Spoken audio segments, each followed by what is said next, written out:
हम ऐसे समय में रहते हैं जिसमें विश्वास और आध्यात्म बहुत ही दोनों ज्वलनशील। को एक साथ मत रखिए। ठीक है, पहले विश्वास की बात करते हैं। हम ऐसे समय में रहते हैं जिसमें विश्वास निश्चित रूप से ज्वलनशील और आसानी से राजनीतिक बनाई जाने वाली चर्चा बन गया है। अगर विश्वास को व्यक्तिगत होना चाहिए तो आज ऐसा नहीं है। आज वाकई ऐसे फैसले लिए जाते हैं जो किसी के विश्वास को ठेस पहुंचाने पर आधारित होते हैं। आपने अभी भोजन की बात की। मैंने कहीं पढ़ा कि आपने कहा है कि भोजन में धार्मिक कुछ नहीं है, बस वो खाइए जो आपको पसंद है। नहीं नहीं नहीं, वो मैंने खाइए ये जो नहीं आपके लिए कहा। अच्छा मैंने है। कहा वो खाइए जो ठीक है, आपके वो लिए खाइए अच्छा जो है। आपके लिए ये दोनों अच्छा है। बिल्कुल अलग चीजें मैं हैं। खुद को सुधार लेती हूँ, वो खाइए जो आपके लिए अच्छा है। लेकिन आज गोमांस प्रतिबंध की चर्चा को काफी राजनीतिक रंग दिया गया है, जो विश्वास पर आधारित है। वो खाना निश्चित रूप से आपके लिए अच्छा नहीं है। गोमांस या कोई भी मीट। मैं उसकी ठीक है, बात करूंगा, आप सवाल पूरा ठीक है, तो कीजिए। मैं इसे एक उदाहरण के रूप में ले रही हूँ कि विश्वास के आसपास राजनीतिक चर्चा कैसे होती है। आप लोगों के एक समूह के विश्वास और व्यक्तिगत आजादी में मिलाप कैसे करेंगे।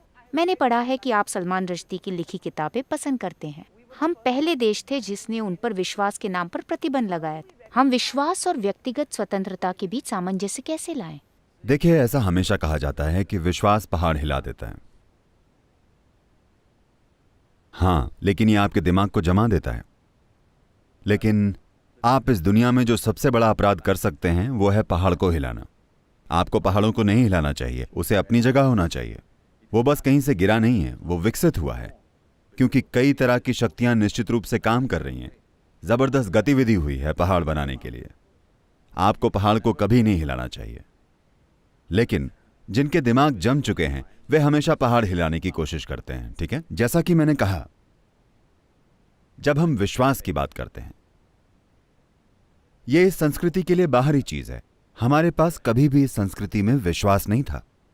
आपको 1000 साल से थोड़ा पहले देखना चाहिए, जब से हम गुलाम रहे हैं। Here we have been told always, your life is your karma. यहां हमें बताया गया है कि आपका जीवन आपका कर्म है। कर्म मतलब काम। किसका काम? आपका काम। तो हम कह रहे हैं कि आपका जीवन पूरी तरह से आपने बनाया है। कोई ऊपर बैठकर इसे आपके लिए चला नहीं रहा। यह पूरी तरह से आपका है। लेकिन हर काम जो आप करते हैं, चाहे वो शारीरिक, मानसिक, भावनात्मक या ऊर्जा का काम हो, किसी भी तरह का आप काम करते हैं, उसका एक नतीजा होना तय है। अगर आप नतीजे के लिए तैयार हैं तो जो चाहे करें।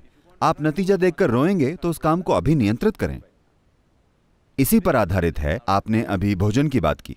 देखिए, भोजन को इस देश में बहुत ही ध्यान से समझा गया है। अगर आप बस इसे वापस ले आएं तो दुनिया सेहतमंद हो जाएगी। क्या आप समझे? यहां हमने अलग अलग तरह के लोगों को पहचाना है कि उन्हें क्या खाना चाहिए। अगर आप मेहनत कर रहे हैं तो आपको क्या खाना चाहिए। अगर आप व्यवसाय कर रहे हैं तो आपको क्या खाना चाहिए। अगर आप आध्यात्मिक प्रक्रिया में हैं तो क्या खाना चाहिए। शिक्षा से जुड़े होने पर क्या खाना चाहिए। ऐसा इसलिए है क्योंकि हर इंसान को अलग अलग तरह के शरीर की जरूरत होती है। आपको मिस्टर बोल्ट के साथ 100 मीटर भागने हैं तो आपको क्या खाना चाहिए। आप बस दिल्ली में काम करते हैं तो आपको क्या खाना चाहिए। आपको एक निश्चित तरीके से सोचना है तो आपको क्या खाना चाहिए। इन सभी के लिए हमारे पास स्पष्ट निर्देश हैं। जब भोजन की बात होती है तो इसका मतलब है हम एक अन्य जीवन चुनते हैं, चाहे वो कुछ भी हो, वनस्पति हो या जानवर हो। आप एक अन्य जीवन को लेते हैं और लेकर खाते हैं और आपको उसे अपना जीवन बनाना होता है। पूरी चीज यही है। आपका जीवन क्या है और वो जीवन क्या है। अगर आप ये देखें, दुनिया का हर जीवन धरती से आता है। वो शरीर भी वही मिट्टी है, ये शरीर भी वही मिट्टी है। अगर एक केंचुआ हो तो वो भी वही मिट्टी है। लेकिन देखिए, ये कैसा बन गया है, ये कैसा बन गया है और वो कैसा बन गया है। अगर मैं आपको केला पसंद है या आम? आम। आम। मुझे पता है आप इस समय राज्य चला रहे हैं। अब अगर आप एक आम खाती हैं तो वो आम आप में स्त्री बन जाता है। अगर मैं एक आम खाता हूं तो वही आम मुझ में पुरुष बन जाता है। अगर एक गाय आम खाती है तो वही आम उस गाय में गाय बन जाता है। ऐसा क्यों होता है? आपके अंदर एक तरह की जानकारी या सॉफ्टवेयर है। आप जो भी खाती हैं वो उसे स्त्री बना देता है। अगर मैं खाता हूं तो पुरुष बन जाता है, गाय खाती है तो गाय बन जाता है। तो हर जीवन जिस प्रकार से चल रहा है उस प्रकार की जानकारी के एक निश्चित आयाम की वजह से चल रहा है, या आधुनिक शब्दों में इसे सॉफ्टवेयर कह सकते हैं। एक निश्चित सॉफ्टवेयर है जो जानकारी की एक व्यवस्था है। अब सोच यह है कि जितना सरल हो सके उतना सरल सॉफ्टवेयर खाया जाए। अगर आप वैसा जीवन खाएंगे जो बहुत ही सरल सॉफ्टवेयर है, तो उस सॉफ्टवेयर को तोड़कर पूरी तरह से अपना हिस्सा बनाने की आपकी क्षमता काफी अच्छी होगी। जैसे जैसे वो सॉफ्टवेयर जटिल होता जाता है, ज्यादा से ज्यादा जटिल, तो उसे अपना हिस्सा बनाने की आपकी क्षमता कम होती है। विशेष रूप से अगर वो एक जानवर है जिसमें विचार और भावनाओं की कोई क्षमता है, अगर उसमें भावनाएं हैं तो आपको उसे नहीं खाना चाहिए। यही समझ है। एक जानवर जिसमें भावनाएं हों, जो भावनाएं प्रदर्शित करता हो, विशेष रूप से अगर वो इंसानी भावनाओं की तरह भावनाएं प्रदर्शित करता हो, तो आपको उसे नहीं खाना चाहिए, क्योंकि वो आपका हिस्सा नहीं बनेगा। वो जानवर प्रकृति प्रकट होने लगेगी। दूसरे शब्दों में, भारत में आज शहरों में शायद लोग नहीं जानते, आप गांव में देखेंगे कि लोगों का गाय के साथ बहुत गहरा रिश्ता है। उन्होंने उस गाय का दूध पिया है, उनके बच्चे उस गाय का दूध पीते हैं। एक बहुत गहरा रिश्ता है। शायद आप न जानती हों, गाय एक ऐसा जानवर है कि अगर आपको कुछ होता है और आप किसी तरह के दुख में हैं, तो आपको गाय के पास होने की जरूरत नहीं है। गाय आपके घर में जहां भी हो, वो आपके लिए आंसू बहाने लगेगी। मैंने ये अपनी आंखों से देखा है, मुझे विश्वास नहीं हुआ था। जब घर में कोई मर जाता है, गाय को कैसे पता वो कहीं और है, पर बस आंसू बहने लगते हैं। तो जब उसमें इतनी गहरी भावनाएं हैं, तो उसे मारना एक इंसान को मारने की तरह है। ये हत्या है या इंसान का मांस खाना है। तो इसलिए ये कोई विश्वास की बात नहीं है, ये धर्म की बात नहीं है। हमें लगा ये बुनियादी समझ है। जब हमें भूख लगे तो मैं आपको काट कर क्यों नहीं खा सकता? इसमें गलत क्या है? गलत क्या है, मैं पूछ रहा हूँ। लेकिन आप जो कह रहे हैं वो कई अन्य जानवरों के बारे में भी होना हाँ चाहिए, बिल्कुल। ना कि सिर्फ गाय के बारे में। और अब ये सिर्फ गाय की बात हो रही है, तो निश्चित रूप से ये समझा जाता है कि ये राजनीतिक या धार्मिक निर्णय है। No, I'm not talking about whatever the law. बात ये नहीं है कि लोग कह रहे हैं कि मांस खाना क्रूरता है, वो एक अलग बहस होगी। मैं क्रूरता की भी बात नहीं कर रहा। एक पेड़ को काटना भी क्रूरता है मेरे अनुभव में, लेकिन आपको करना पड़ता है। लेकिन अगर आप जागरूक हैं तो आप उसे कम से कम करेंगे, न कि निर्दयता से। यही सब कुछ है। अब इस राजनीतिक प्रतिबंध की बात करें, गोमांस या जो भी,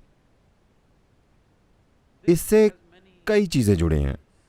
एक चीज है संवेदनशीलता।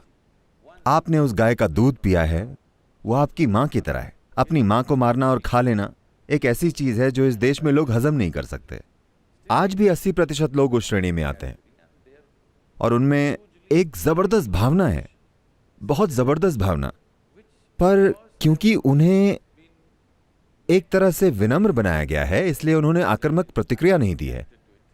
लेकिन कुछ जगहों में ऐसा हुआ है, गांव और अन्य जगहों में, बहुत से गांवों में पहले से ही गोमांस प्रतिबंधित है। बस ये तय है, न कि कोई कानून है कि आप ऐसी चीजें गांव में न लेकर आएं। हाँ। मैं ये नहीं कह रहा हूं कि आप उस पर प्रतिबंध लगाएं या न लगाएं। मैं कह रहा हूं कि आपकी आबादी की संवेदनशीलता समझे बिना आप इसे जबरदस्ती नहीं कर सकते, क्योंकि ये बढ़ रहा है, ये व्यापार विकसित हो रहा है। भारत गोमांस का एक बड़ा निर्यातक बन रहा है। ये ठीक नहीं है। अगर कोई कुछ खाए भी तो ये उनका निजी शौक है, लेकिन अब आप इसे बढ़ावा दे रहे हैं और इसे विकसित कर रहे हैं। ये एक गंभीर चिंता है, लेकिन हमारे लोग इसे प्रकट नहीं करते। वे सड़क पर जाकर किसी को मारेंगे नहीं क्योंकि उन्होंने एक गाय को मार दिया। तो प्रतिबंध की जरूरत नहीं है। More education was needed rather than banning. ज्यादा शिक्षा की जरूरत है बजाय प्रतिबंध के। लेकिन आपने इस बारे में बात नहीं की कि विश्वास और व्यक्तिगत स्वतंत्रता में बार बार टकराव होता नजर आता है। किताब पर प्रतिबंध लगा, लोगों को पेरिस में मार दिया गया क्योंकि उन्होंने पैगंबर मोहम्मद का अनादर किया। तो ये कहाँ खत्म होगा? देखिए, हम धर्म के नाम पर हिंसा और राजनीति को कैसे रोकेंगे? अगर आप इसे रोकना चाहती हैं, आपको समझना चाहिए। आप कह रही हैं आज, ये आज नहीं हुआ है। पिछले 2000 सालों से विश्व का यही इतिहास है। लगातार ये हो रहा है पूरे विश्व में। सुसाइड बॉम्बर नए हैं। देखिए, आप धर्म युद्ध और अन्य चीजें भूल गई हैं जिन्हें इतिहास में दर्ज नहीं किया गया। करोड़ों लोगों को मारा गया भगवान के नाम पर, ठीक है? यह हमारे लिए नया है, लेकिन यहां भी हजारों लाखों को भारत के उत्तरी हिस्सों में मार दिया गया, सिर्फ इसलिए कि वे किसी में विश्वास करते थे। जब हमले हुए थे, कोई भी उनके बारे में नहीं लिखता क्योंकि हमने खुद नहीं लिखा, किसी और ने हमारे लिए इतिहास लिखा जैसे उन्हें पसंद था, क्योंकि इतिहास राजाओं द्वारा प्रायोजित किया जाता है। इसलिए उन्होंने अपनी मर्जी से लिखा और वे कहते हैं वे महान राजा हैं। लेकिन जो काम उन्होंने किए वो बिल्कुल भयंकर थे। तो आपको समझना होगा कि विश्वास हमारे लिए नया है।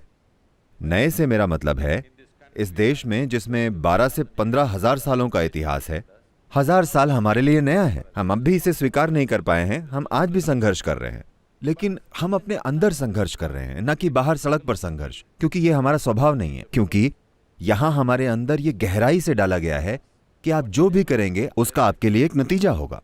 अगर आप फिर से जीवन लेते रहेंगे तो भी आपको नहीं छोड़ेगा, ये आपके पास लौट कर आएगा। ये बताया गया है, ये लोगों को नियंत्रित करता है। ये जबरदस्त तकनीक है, प्लीज ये समझिए। ये कोई नकली चीज नहीं है, ये वास्तविक चीज है। हर चीज जो आप सोचते हैं, महसूस करते हैं या करते हैं, उसका नतीजा होता है। इसलिए नहीं कि कोई बैठा सोच रहा होगा कि उसे आपको एक इनाम या सजा देनी चाहिए। ये आपकी अपनी केमिस्ट्री में होता है।